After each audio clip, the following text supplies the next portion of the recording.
This begins with a paradox. It is one of the most shameful undertakings ever embarked upon by our species.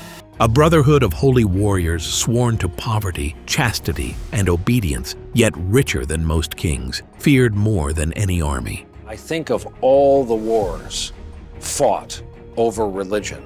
The Crusades belong in their own category. They rode under a blood-red cross, cloaked in silence, moving between realms of God and gold. One moment, they were protectors of pilgrims, the next secret bankers of Europe. Then, in a single dawn raid, they vanished, accused of sins too dark to speak. What happened in those lost halls beneath Jerusalem? Why did the Pope abandon them? And why do their secrets still haunt us? This is the rise and ruin of the Knights Templar.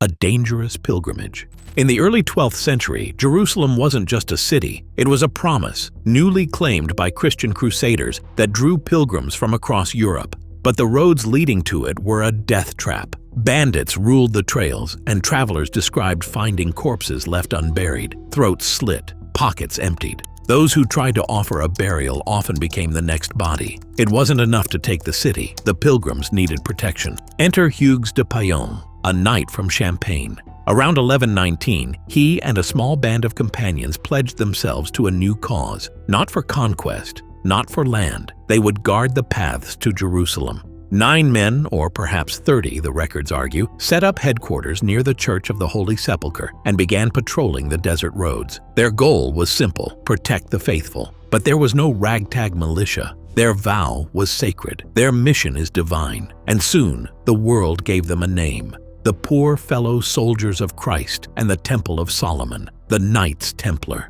They wore no armor of gold, no silk or silver, just white tunics and a crimson cross, but their blades were sharp, and their purpose absolute.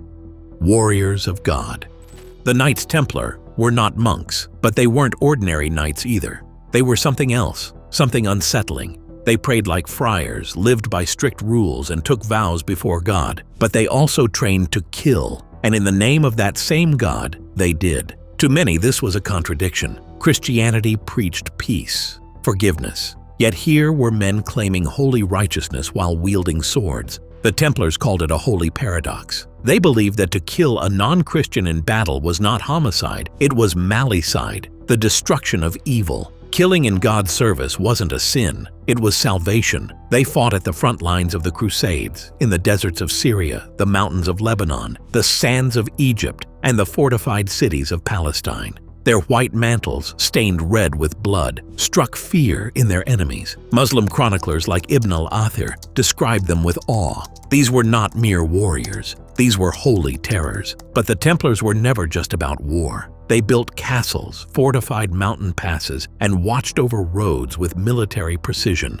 Their discipline was unmatched. Their loyalty is unshaken. They weren't fighting for land, they were fighting for eternity. And the Church approved every strike. The first global brand. What began as a roadside rescue force soon became something far more complex. The Templars were granted special privileges by the Pope himself. They paid no taxes. They answered to no king, only to Rome, and that autonomy changed everything. Across Europe, powerful families donated land, gold, and influence. From England to Spain, from Italy to Hungary, the Templars built a network of commanderies, fortified estates that acted like local headquarters. These weren't just outposts, they were revenue machines.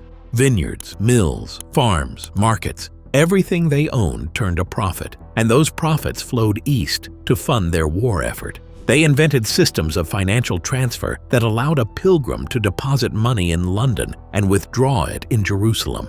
In time, they were trusted by monarchs to guard royal treasuries and transport taxes across borders. They didn't just fight for the church, they banked for it. Their brand was tight: a red cross on a white mantle, a name tied to the Temple of Solomon, a seal showing 2 knights on 1 horse, a symbol of holy poverty. But beneath the image was a vast, disciplined institution, an international order with its laws, its language, and increasingly, its agenda. They weren't just knights, they were a power.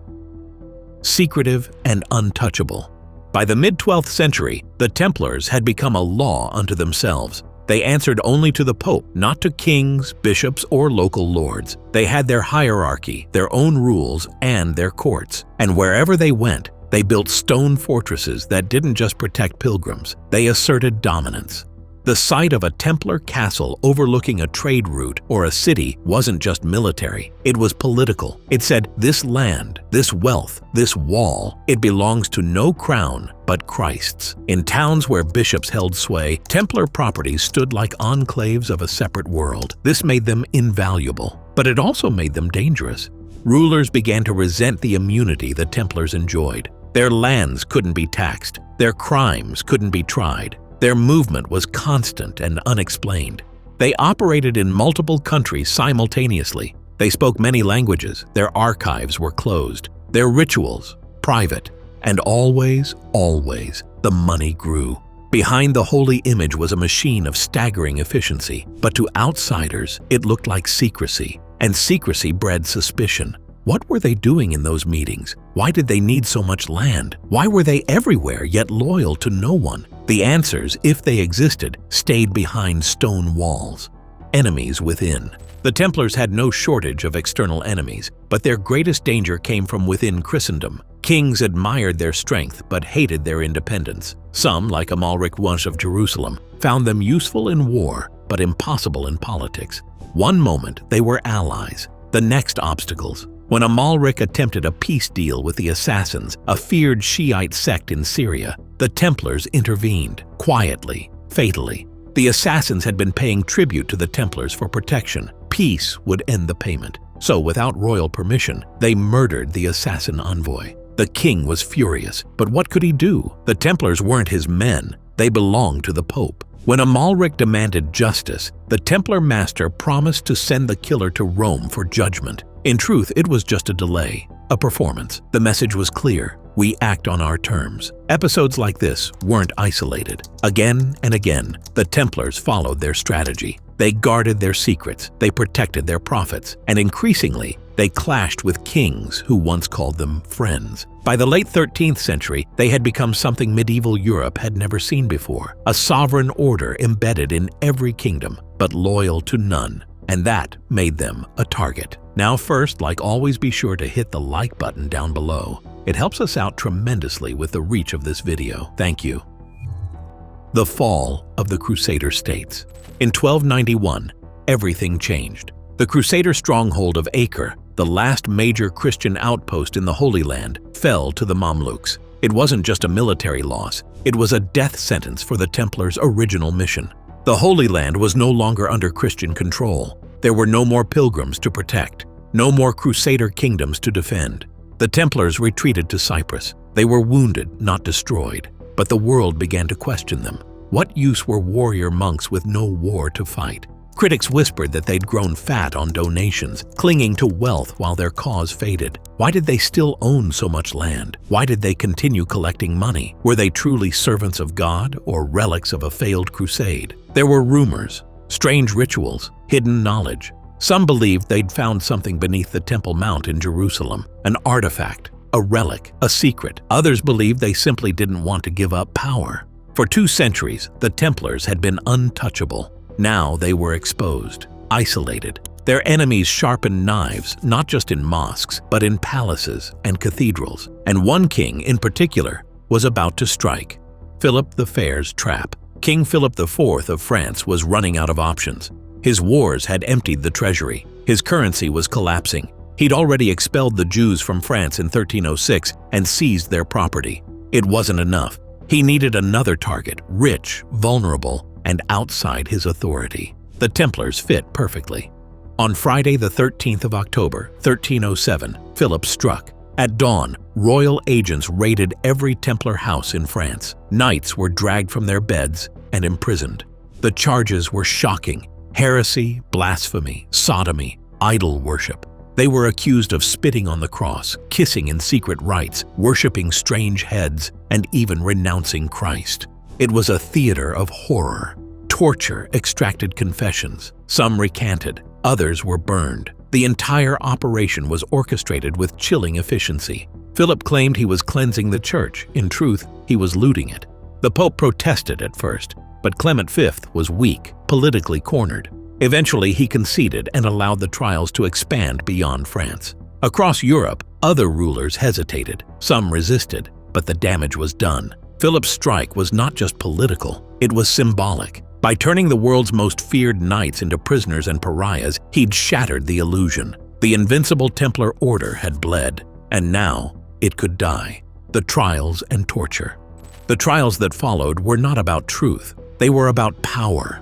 In France, confessions came under the lash, with Templar knights admitting to crimes they'd never imagined. The Inquisition's records grew thick with horror, desecrations, indecencies, and satanic oaths. But outside of France, things looked very different. In England, torture was forbidden. French inquisitors sent to question Templars were stunned. The accused denied everything. No strange rites, no heresy, no idols, just a brotherhood under siege.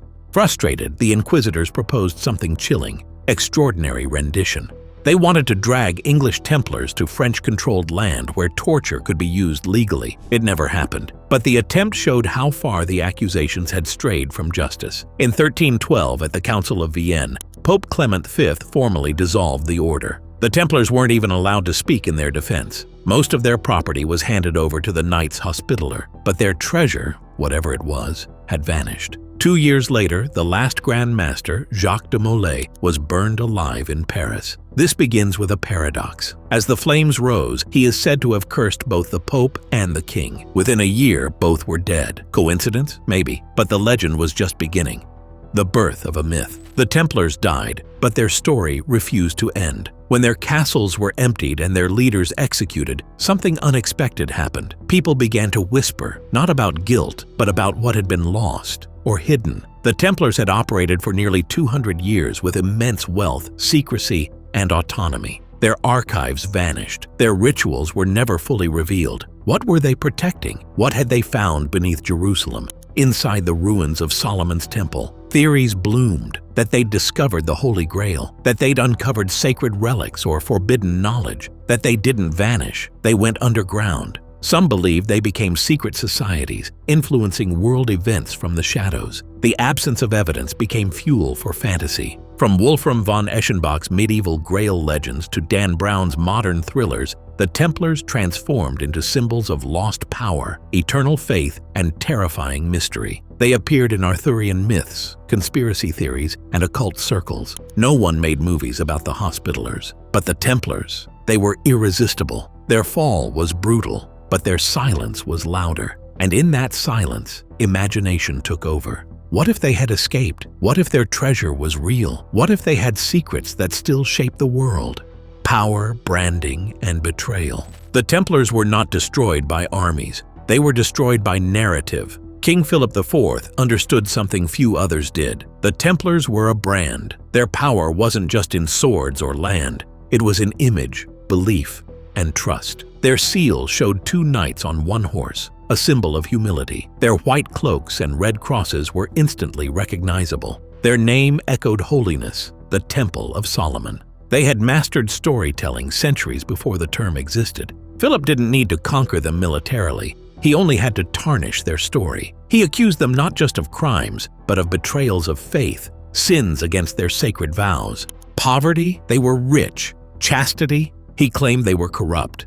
Obedience, they defied kings. By attacking their identity, he cracked their foundation. But in doing so, he did something unexpected. He immortalized them. The Templars didn't fade into obscurity. They became eternal, a perfect blend of historical tragedy and mythological potential. Their truth, whatever it was, drowned beneath speculation. And maybe that's what made them dangerous. Not what they did, but what people believed they might have done. Because belief is harder to kill than a man in armor. The Knights Templar began as guardians of pilgrims, poor, devoted, and fearless. They became generals, bankers, and symbols of an empire that spanned faith and finance. And in a single morning, they were erased, not by sword, but by suspicion. Their wealth was seized, their legacy twisted, their silence was filled with stories. Maybe there was no treasure, maybe no holy relic ever passed through their hands, but their real power was never material. It was a myth, And once born, a myth never truly dies. The Templars were broken, their order ended, but their shadow, that still walks among us.